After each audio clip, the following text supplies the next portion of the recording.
كلنا كنعرفوا خرافات بلاد الكبرانات على مشاركتها في حرب 67 وانها بقوتها الصاعقه غلبت اسرائيل وعايشين جو البطوله، وبزاف ديال الناس كانوا تايقين هاد الاساطير. ومنهم الممثل المصري الشهير ياسر جلال اللي مسكين تزرف في واحد المهرجان في وهران.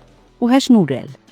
ان بعد حرب 67 كان الجزائر كان في اشاعه ان اسرائيل هتعمل انزال في ميدان التحرير وتعمل اعمال تخريبيه، فالجزائر بعتت جنود صاعقه جزائريين بقوا ماشيين في ميدان التحرير في وسط البلد عشان يحموا المواطنين الستات والرجاله المصريين. المهم سيادنا في ظرف 24 ساعه انتشروا الكراغ وذبابهم كيطبلوا لما قال الممثل في كل الصفحات، سواء عاديه او اخباريه، في التعاليق وما الى ذلك.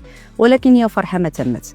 بعد هجوم المصريين على الفنان ووضحوا ليه شنو كاين وان داكشي اللي دار مجرد بروباغندا خاويه ما عندهاش اساس تاريخي، هنا خرج ياسر جلال بفيديو كان فيه اعتذار وايضا كانت الصاعقه بالنسبه لبوصبع المبردة. قلت كلام في مهرجان وهران بالجزائر وانا بتكرم، قلت ان والدي حكى لي زمان ان كان بعد حرب 67 كان في اشاعه ان اسرائيل طبعا انا والدي اللي حكى لي الكلام ده.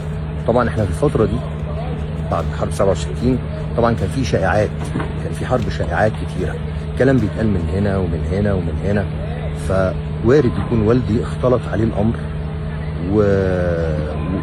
وهو الموضوع ما كانش دقيق بالنسبه له.